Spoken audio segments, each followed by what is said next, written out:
நண்பர்களுக்கு வணக்கம். So கோட்டுடைய first single நேற்று ரிலீஸ் ஆகிருக்கு. நேற்று காலையில் ஒரு தடவை அனௌன்ஸ் பண்ணாங்க, அப்புறம் மத்தியானம் ஒரு தடவை அனௌன்ஸ் பண்ணாங்க. ஒரு வேளை சொன்ன டைமுக்கு ரிலீஸ் பண்ணிட்டானுங்க. அவங்க எப்போவுமே அப்படி தான், ப்ரமோஷன் வந்துட்டாலே என்ன சொல்கிறது, அந்த சின்ராசா கையில் பிடிக்க முடியாதுன்ற மாதிரி சொன்ன நேரத்தில் சொன்னதை விட்டுருவானுங்க. ஏன்னா விஜய்க்கு ப்ரமோஷன் இல்லைன்னா விஜய்ன்றது ஒன்றுமே கிடையாதுன்றது எல்லாத்துக்கும் தெரியும். விஜய்க்கு தெளிவாக தெரியும். அதனால தான் கூடவே ஒரு மார்க்கெட்டிங் கம்பெனி வச்சு சுற்றிட்டு இருக்க முதலும் கடைசியுமான இல்லை ஒரே தமிழ் நடிகர் விஜய் அவர்கள் தான். ஸோ அதே மாதிரி சொன்ன டைமுக்கு ரிலீஸ் பண்ணிட்டானுங்க.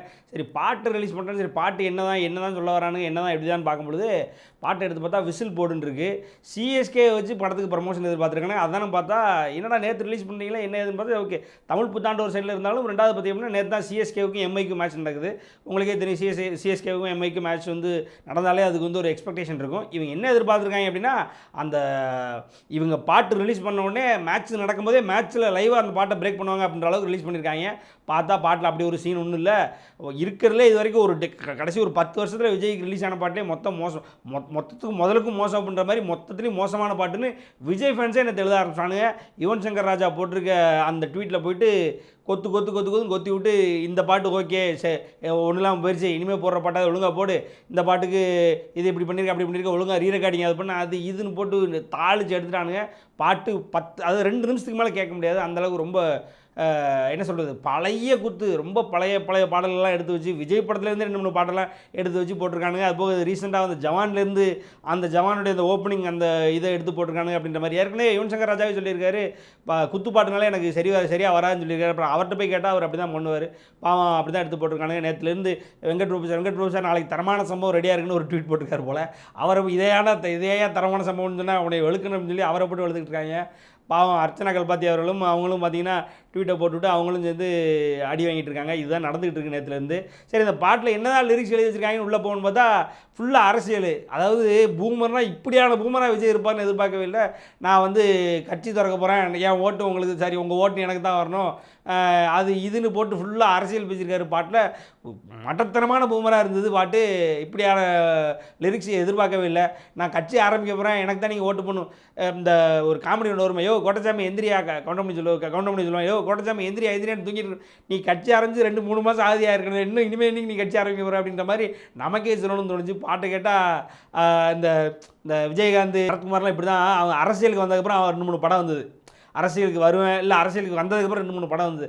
அந்த மாதிரி தான் இவர் அரசியலுக்கு வந்ததுக்கப்புறம் 2-3 படம். அந்த படம் பூரா என்னென்னு பார்த்தீங்கன்னா கட்சி கொடியை காட்டுறது, இதை காட்டுறது, அதை காட்டுறதுன்னு ரெஃபர் பண்ணிட்டே இருப்பாங்க.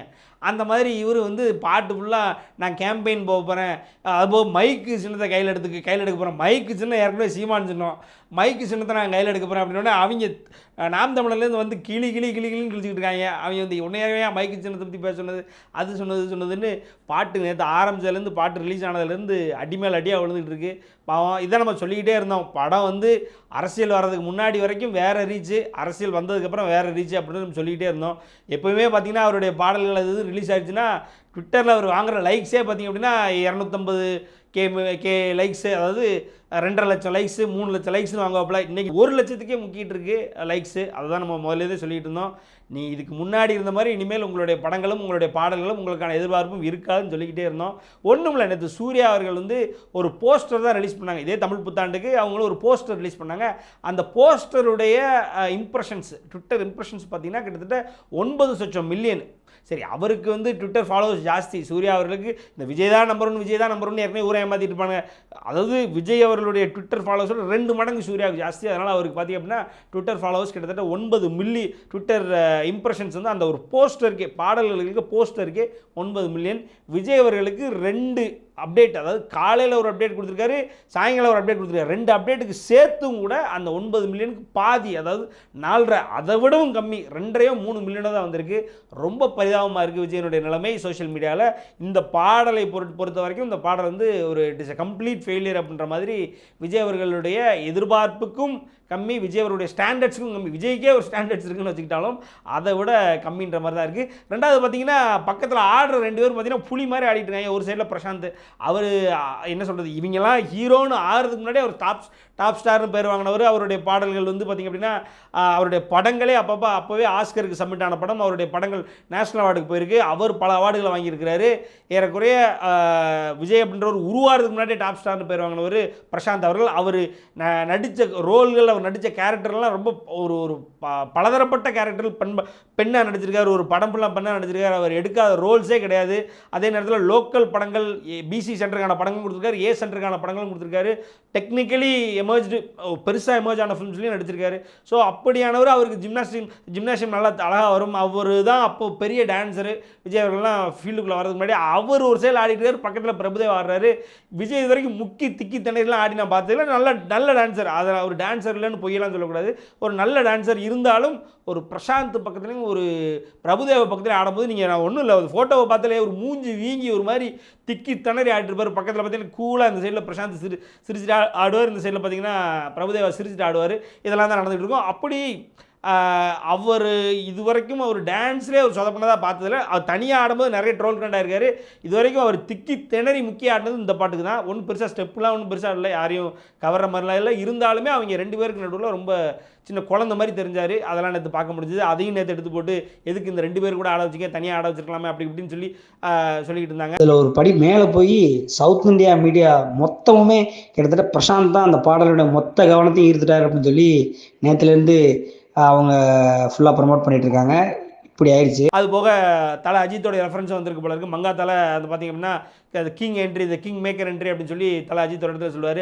அதை எடுத்து போட்டு வச்சு அதை வச்சு ப்ரமோட் பண்ணியிருக்காங்க. நேற்று தலை ஃபேன்ஸ்லாம் அதனால காண்டாகி போட்டு எங்களை தொடரனா உங்களால் ஒன்றுமே பண்ண முடியாதுன்ற மாதிரி போட்டு அடின்னு குப்பரை போட்டு அடிச்சுக்கிட்டு இருந்தாங்க. இதெல்லாம் ஒரு சைடில் நடந்துகிட்டு இருக்கு. சரி, இன்னொரு சைடு பார்த்திங்க அப்படின்னா தமிழ் புத்தாண்டு நேற்று ஏப்ரல் 14 தமிழ் புத்தாண்டு நேற்று.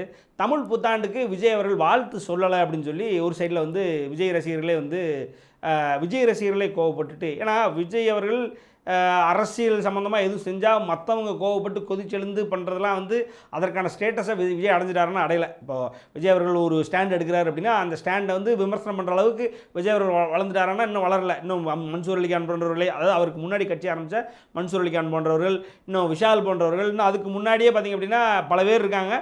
சீமான் போன்றவர்கள் யார் எடுத்துக்கிட்டிங்கனாலும் அவங்க வந்து விஜயனுடைய ஸ்டாண்டை இன்னும் விமர்சனம் பண்ணுற அளவுக்கு விஜய் வளரலன்றதான் உண்மை. அவர் வந்து இன்றைக்கி ஓரளவுக்கு அடுத்த ரஜினி ஆகணும்னு ஆசைப்பட்டு அடுத்த ரஜினியாக சினிமாவில் ஆகிட்டார், அதில் எந்த மாற்று கருத்தும் இல்லை. ஆனால் அரசியலை பொறுத்த வரைக்கும் அவர் வந்து இன்னும் பூஜ்ஜியம் தான். இன்னும் பூஜ்ஜியம்னு சொல்கிறது, இன்னும் பூஜ்ஜியம்ன்ற அந்த ஸ்டேட்டஸை கூட அவர் அடையலன்றது உண்மை தான். நேற்று அவர் வந்து வாழ்த்து தெரிவிக்கலை புத்தாண்டுக்கு அப்படின்னு சொல்லி அவருடைய ரசிகர்களே பல பேர் பல இடத்துல கொந்தளிச்சிட்டாங்க.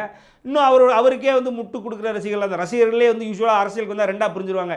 யார் எந்த ஸ்டேட்டஸ், யார் எந்த என்ன சொல்கிறது சைடு போகிறாங்கன்றதை பொறுத்து ரசிகர்கள். அதே மாதிரி விஜய் ரசிகர்கள் இப்போ 2ஆவும் 3ஆவும் பிளந்து கிடக்கிறாங்க. தமிழ் அப்புறம் அந்த தமிழ் சமூகத்தை ஆதரிக்கிற அந்த ஒரு கூட்டமும், திராவிடர்களை ஆதரிக்கிற அந்த ஒரு கூட்டமும், பாஜகவோட ஆதரிக்கிற அந்த ஒரு கூட்டமும் விஜய் ரசிகர்கள் இந்த 3 பங்காக பிரிஞ்சு கிடக்கிறாங்க அப்படின்னு சொல்லலாம். அவங்களுக்குள்ளே நேற்று மாறி சண்டை. என்னென்னு பார்த்தா விஜய் எதுக்கு ஆதரிக்கலை அப்படின்னு சொல்லி நேற்று பார்த்தீங்கன்னா ஒரு சிம்பிள். நீங்கள் விஜய் வந்து டக்குன்னு என்ன முடிவு பண்ணிட்டானுங்கன்னா, விஜய் வந்து ஒரு திராவிடவாத சிந்தனை ஒற்றி வர்றவர். பாரதிதாசனே என்ன சொல்லியிருக்காரு அப்படின்னா, நித்திரையில் உள்ள தமிழா உனக்கு வந்து தைப்பொங்கல் தான் வந்து உனக்கு வந்து என்ன சொல்கிறது தமிழ் புத்தாண்டு, உனக்கு சித்திரை வந்து தமிழ் புத்தாண்டு இல்லை, சித்திரையில் உள்ளதில்லை, அது வந்து ஆரியர்கள் கொண்டு வந்து பாரதிதாசனே சொல்லியிருக்காரு. பாரதிதாசன் வழிவந்த விஜய் பாரதிதாசன் வழிவந்த விஜய் அவர்கள் வந்து தமிழ் புத்தாண்டெல்லாம் இன்றைக்கி கொண்டாட மாட்டார், அவர் வந்து திராவிட சித்தாந்தம் கொண்டவர்னு அவங்க அடிச்சுக்கிறாங்க. இன்னொருத்த பாஜக குரூப் பார்த்திங்கன்னா விஜய் ஃபேன் தானா நீங்கள் அப்படின்றது தாண்டி விஜயை போட்டு அந்த அடி அடிக்கிறானுங்க. நீ நேற்று சொல்லியிருந்தா பாட்டு ஓடி இருக்கும் வச்சுருக்கோம், இல்லை அது சொல்லாதனால தான் பாட்டு ஓடலை வைக்கல அப்படின்னு சொல்லி அவனுக்கு ஒரு சைடில் ஒப்பாரி வச்சுக்கிட்டானுங்க. இதெல்லாம் நம்ம நேற்று பார்த்தோம். சிம்பிள் அவனு சொல்கிறேன், விஜய் அவர்கள் திராவிடவாதி அப்படின்னா அதை விட 2 மடங்கு திராவிடவாதியாக தன்னை தானே காட்டிக்கொண்டவர் சூர்யா அவர்கள் திராவிடவாதி இல்லையா? அவர் எந்த அளவுக்கு பேசினார் அப்படின்னா, நரேந்திர மோடி அவர்கள் அவருடைய ஆடியோ லான்ச்சில் பேசி அந்த ஆடியோ லான்ச்சுக்கு ஒரு ப்ரமோஷன் வர வைக்க முடியாதான்னு சூப்பர் ஸ்டார் ரஜினிகாந்த் உட்கார வச்சுட்டு நரேந்திர மோடி அவர்களை வந்து தப்பாக பேசி நரேந்திர மோடி அவர்களை வந்து அவருடைய திட்டங்களை பேப்பரில் எழுதிட்டு வந்தார். எஜுகேஷன், அதாவது கல்விக் கொள்கையை பற்றி பேப்பரில் எழுதிட்டு வந்து அவர் வந்து பேசுகிற அளவுக்கு திராவிடவாதின்னு தன்னை போர்ட்ரே பண்ணவர். ஜெய்பீம் நடிச்சிருக்காரு. அவருடைய மனைவி எடுத்துக்கிட்டிங்க அப்படின்னா கோயிலை எடுத்துகிட்டு அந்த இடத்துல ஹாஸ்பிட்டல் கட்டுறேன் அப்படி இப்படின்லாம் வசனம் பேசி திராவிட கொள்கையில் அவ்வளோ தூரம் தூக்கி பிடிச்சாங்க. இதெல்லாம் ஒரு செயல் நடந்துக்கிட்டு இருக்குது. ஆனால் அவரை விடவா விஜய் பெரிய திராவிடவாதின்னு பார்த்தா சிரிச்சிருச்சு இல்லைன்னு சொல்லிட்டு போயிடலாம். அவர் நேற்று அவருடைய போஸ்டர் ரிலீஸ் பண்ணும்போது என்ன போட்டிருக்காரு அப்படின்னா, தமிழ் புத்தாண்டு நல்வாழ்த்துக்கள் தெரிவிச்சிருக்காரு. அந்த மாண்பு கூட விஜய்கிட்ட இல்லையா அப்படின்ற மாதிரியான ஒரு கேள்வி நமக்கு ஆட்டோமேட்டிக்காக சாதாரணமாகவே வருது. ரெண்டாவது பார்த்திங்க அப்படின்னா, நேற்று வந்து பைடன், அதாவது ஜோ பைடன், அமெரிக்காவினுடைய பிரசிடென்ட், அமெரிக்க அதிபர் ஜோ பைடன் அவர்கள் வந்து தமிழ் புத்தாண்டு வாழ்த்து தெரிவிச்சிருக்காரு. சென்னை சூப்பர் கிங்ஸ் அணி ஒன்று வேணா, சென்னை சூப்பர் கிங்ஸ் அணிக்கு தெரியுது, அவங்க தெரிவிச்சிருக்காங்க. நரேந்திர மோடி அவர்கள் அவர் தெரிவிச்சிருக்காரு. அவர் வேணா அவர் ஆரியன் அப்படின்னு சொல்லிடலாம், அவர் தெரிவிச்சிருக்காரு. இன்னும் பல பேர், ஏஆர் ரஹ்மான் தெரிவிச்சிருக்காரு. அவரை விட மிகப்பெரிய திராவிடவாதி வேணுமா? அவர் எத்தனை திராவிட கொள்கைகளை, இங்கே தமிழ் சார்ந்த கொள்கைகளை எவ்வளோ, அவர் தான் வந்து தமிழ் மாதா, தமிழ் அன்னைன்னு இடையில ஒரு படத்தை வந்து அதை வரைஞ்சி, அவர் வரையில அதை வரைஞ்சி அந்த ஒரு படத்தை வந்து ப்ரொமோட் பண்ணி தமிழ் மாதா இப்படி தான் இருந்திருக்கும் அப்படின்ற மாதிரி அதுக்கு எவ்வளோ பெரிய சர்ச்சையாக உருவாச்சு. அப்போ தமிழ் மாதாவை தூக்கி பிடிக்க நினைக்கின்ற ஏஆர் ரஹ்மான் அவர்கள் அவர் வந்து என்னென்னா தமிழ் புத்தாண்டு தெரிவிச்சிருக்காரு. அவருக்கு தெரியாத தை தான் தமிழ் புத்தாண்டு, உங்களுக்கு மட்டும் புதுசாக எங்கே கண்டுபிடிச்சிட்டீங்க?